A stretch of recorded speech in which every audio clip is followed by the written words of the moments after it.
Ustadz, itu kan masing-masing sudah memiliki jatahnya masing-masing. Memiliki jatah masing-masing. Artinya, tapi kalau ketika misalnya nih Pak Ustadz, satu keluarga mereka berkomitmen, oke, kita deal bagi rata, itu nggak apa-apa Pak? Nggak apa-apa. Jadi begini maksudnya.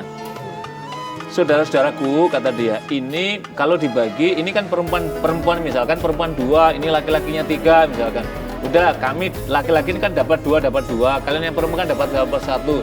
Tapi kami merelakan, ini kita bagi rata saja, tidak ada persoalan. Yang penting yang sudah mendapatkan bagian laki-laki tadi itu merelakan.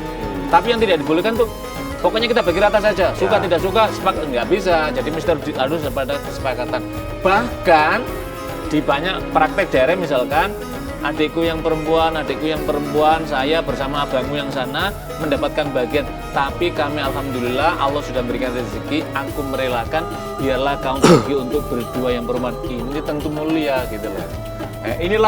Inilah namanya kearifan-kearifan, tapi fondasi dasar adalah pembagian yang terkait dengan agama tadi. Artinya kalau berdasarkan keterangan Pak Ustadz, Mas Sulis masih ada punya hak ya Pak Ustadz? Iya, dari ayahnya. Dari ayah. Oke, nah kemudian setelah rumah itu dijual, Mas Sulis tinggal di mana? Saya ngontrak, Pak. Ngontrak. Ngontrak sendiri. Ya. Sudah bekerja? Sudah. Nah, Di perusahaan swasta. perusahaan swasta. Terus kemudian setelah ngontrak, ada kejadian apa yang Mas Sulis mau ceritain ke kita? Saya nggak tahu tuh ibu saya tiba-tiba datang ke kontrakan saya. Nggak tahu tuh. Tahu dari mana dia? Taunya dari mana? Saya nggak ngerti. Nggak nanya ke ibu, nggak nanya. Tiba-tiba dia datang. Terus kemudian Mas Sulis responnya gimana? Ya, saya menyambut dengan baik. Ya. Akhirnya ibu menawarkan kerjaan saya di pegawai negeri.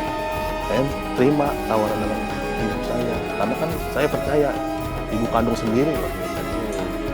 Jadi ibu datang ke situ nawarkan Mas Sulis untuk daftar menjadi pegawai negeri. Kemudian diterima. Iya, saya diiming-iming sama ibu. Saya kerja selama 6 bulan, berjalan sembari nungguin SK. Tapi nyatanya tidak ada pencerahan dari kantor pegawai negeri. Pencerahan itu maksudnya gini. SK-nya. Oh, Mas Sulis tapi sudah bekerja di situ, cuma SK-nya tidak turun. Oke, artinya Mengut-mengutin sampah dulu gitu. maksudnya pekerjaannya di situ ngapain? Mengut-mengutin sampah. Mengutin sampah. Oke. Nah, pada saat itu Mas Sulis bertanya kenapa SK-nya nggak turun atau? Setelah itu saya lagi mengutin sampah, ketemu sama ibu. Ya, kan, saya nanyakan dengan ibu saya. Saya begini, nanyakan dengan baik. Ternyata ibu saya langsung pergi, langsung lari meninggal saya. Semakin dari situ saya makin benci sama ibu saya. Akhirnya jadi benci, jadi merasa ditipu sama Iya. ibu.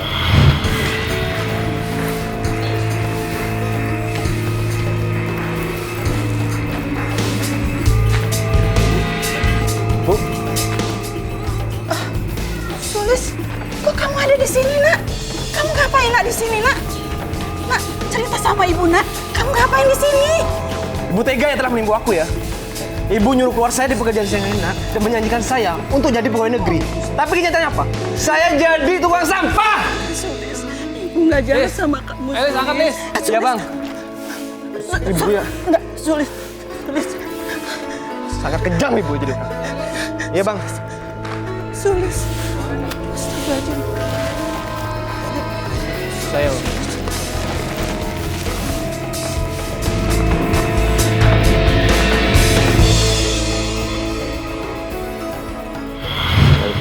jauh udah bertahun-tahun, bahkan bisa dibilang belasan tahun nggak nemuin anaknya, tiba-tiba begitu ketemu anaknya ditawarkan seperti anaknya merasa ditipu nih Pak Ustadz sama ibunya. Bagaimana Pak Ustadz?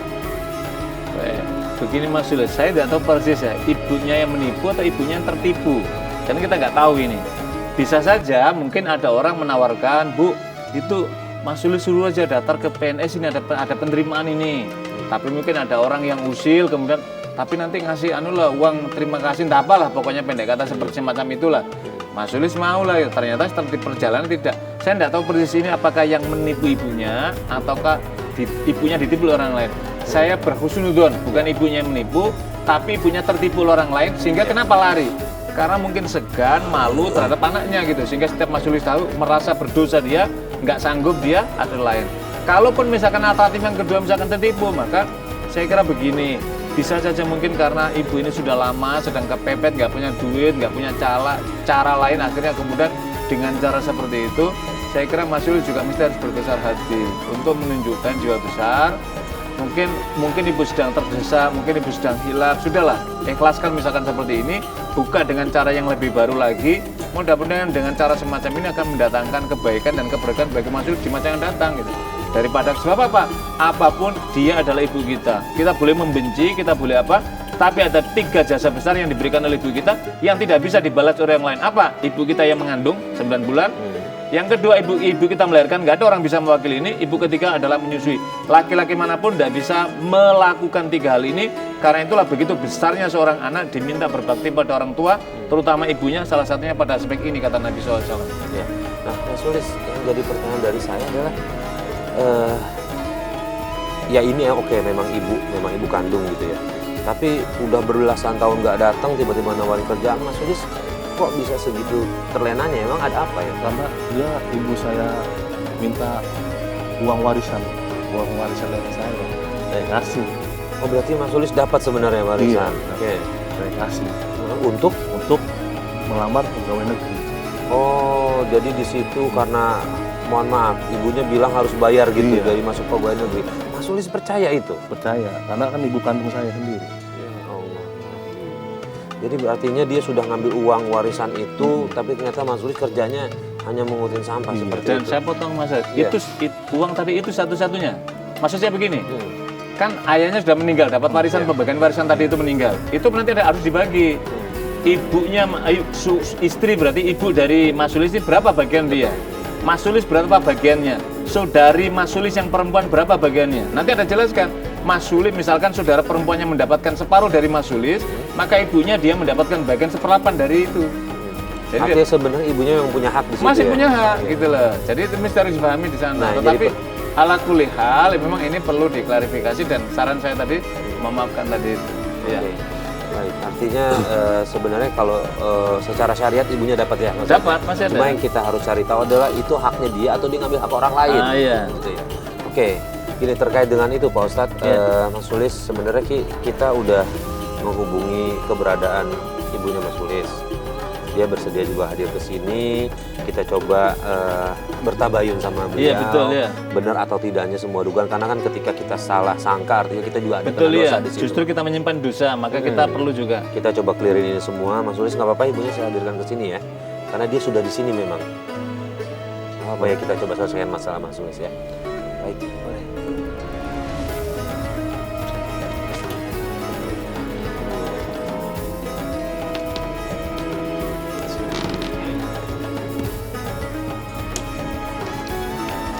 Baik, Ibu terima kasih sudah bersedia kami hadirkan di Tawakal.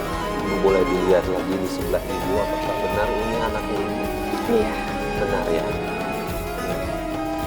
Gini Ibu, Mas Sulis datang ke sini dia berkeluh kesah karena dia merasa ditipu sama ibu kandungnya sendiri. Yang tentu adalah ibu. Ibu namanya siapa? Saya boleh ganti nama? Enggak. Ya, ganti pakai nama samaran ya. Jadi Ibu Susi boleh? Iya. Oke. Ibu Susi, benar apa yang dikatakan anaknya Ibu Susi. Kalau Ibu Susi mengambil semua uang warisannya untuk di daftar PNS, seperti itu betul? Maafkan ibu, Nak. Gampang ibu itu, ibu minta maaf sama saya. Ibu tidak merawat saya dari kecil, Bu. Mas Sulis tahan dulu ya, karena kan kita ingin tahu jawaban Ibu kenapa dia ngambil uang itu. Ya, silakan dilanjut. Saya tidak berniat menipu, tapi saya terlilit utang, Mas. Dan bunganya membengkak, sampai akhirnya saya sudah diancam akan dibunuh kalau tidak dilunasi. Karena Ibu hutang sama siapa? Bohong Mas, itu ngarang-ngarang ibu saya aja Mas. Enggak, gini Mas. Nggak ada. Ya, Buktinya sebentar. mana? Mas Sulis sebentar ya, kita coba cari tahu informasi dulu sebentar ya. Biarkan kasih kesempatan ibunya ngomong. Boleh? Banyak-banyak cerita Mas, ibu saya begini. Ya nggak apa-apa, kita dengerin dulu ya. Silakan. Jadi saya ada sakit sebelumnya. Saya sakit mata dan butuh biaya untuk operasi. Dan saya tidak punya uang, akhirnya saya pinjam. Sama perorangan. iya perorangan tapi ada bunganya, dan bunganya melilit terus, dan akhirnya maafkan ibu, tidak ada maksud ibu untuk menipu. Terus selama ini ibu kemana? Hah? Kemana ibu? Mas boleh emosinya boleh ditahan ya. Kita ngerti, Mas emosi, Mas nggak suka, Mas benci sama ibu yang nggak ngerawat Mas dari kecil. Tapi bukan begitu.